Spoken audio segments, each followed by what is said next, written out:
জুলাই বিপ্লব ফরাসি বিপ্লবের চেয়েও কোনো অংশে কম নয়, এমন মন্তব্য করেছেন বিএনপির সিনিয়র যুগ্ম মহাসচিব ও প্রধানমন্ত্রীর রাজনৈতিক উপদেষ্টা রুহুল কবির রিজভী। জুলাই গণ অভ্যুত্থান এককভাবে কারো কৃতিত্ব নয় দাবি করে এটি সব রাজনৈতিক দল, ছাত্র জনতা ও সাধারণ মানুষের সম্মিলিত প্রয়াসের ফল বলে মন্তব্য করেছেন তিনি। রাজধানীতে এক অনুষ্ঠানে এসব কথা বলেন রিজভী। আরও জানাচ্ছেন উষা ফেরদৌস। রাজধানীর বাংলাদেশ মেডিকেল বিশ্ববিদ্যালয় অডিটোরিয়ামে রক্ত ছড়া জুলাইয়ে নার্সদের অবদান শীর্ষক আলোচনা সভা ও প্রামাণ্যচিত্র প্রদর্শনী অনুষ্ঠানে নিঃস্বার্থ সেবা ও অপ্রাপ্তির কথা তুলে ধরেন সেবিকারা। আমি অনেক কষ্ট নিয়ে বলছি, আজও এই মুহূর্ত পর্যন্ত আমরা নার্সরা বৈষম্যের করাল গ্রাস থেকে বের হতে পারি নাই। সেবা কার্যে আমার নার্সরা কখনো দ্বিধান্বিত হয়নি, কখনো ক্লান্ত হয়নি। আন্তরিকতার সাথে, সাহসিকতার সাথে তাদেরকে সেবা দান করেছে।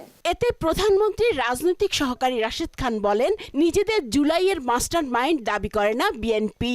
সমস্ত সামাজিক, রাজনৈতিক, ইসলামিক শক্তি তাদের সাথে সমন্বয় করে রাজপথে নামিয়েছে বিএনপি, এবং বিএনপির দায়িত্ব ছিল এটা। কারণ বড় দল, যে বড় তার দায়িত্ব বেশি, খুব স্বাভাবিক।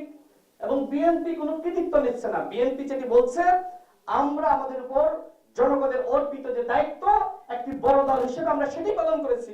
বিএনপি সিনিয়র যুগ্ম মহাসচিব রুহুল কবির রিজভী বলেন, জুলাই বিপ্লব ফরাসি বিপ্লবের চেয়েও কোনো অংশে কম নয়। মানুষ তো নিরাপত্তা চেয়েছে, মানুষ মুক্ত কণ্ঠে কথা বলতে চেয়েছে, স্বাধীনভাবে কথা বলতে চেয়েছে, নির্ভয়ে কথা বলতে চেয়েছে। এই কারণেই ফরাসি বিপ্লব আর জুলাই বিপ্লবের মধ্যে খুব একটা পার্থক্য নাই। এই দুইটার দার্শনিক ভিত্তি প্রায় একই রকম। জুলাই গণ অভ্যুত্থান সব মানুষের সম্মিলিত প্রয়াসের ফল বলেও মন্তব্য করেন তিনি। কারো ক্রেডিট নেওয়ার কিছু নেই, সমস্ত সম্মিলিত প্রয়াস। আজকে যে ব্যক্তিটি তার সন্তানকে নিয়ে রাস্তায় নেমেছে, সেই সন্তানটা বিএনপি নাও করতে পারে, কিন্তু বিএনপির সমর্থক তো। বিএনপির একটি সামাজিক ভিত্তি আছে, বিশাল ভিত্তি। সেই ভিত্তিটা কাজে লেগেছে আন্দোলনে। বর্তমান সরকার স্বাস্থ্য খাত সংস্কারে কাজ করে যাচ্ছে বলেও জানান রিজভী। স্বাস্থ্য খাতে সরকারের অত্যন্ত তীক্ষ্ণ নজরদারি এবং দৃষ্টি। উষা ফেরদৌস, মোহনা সংবাদ, ঢাকা।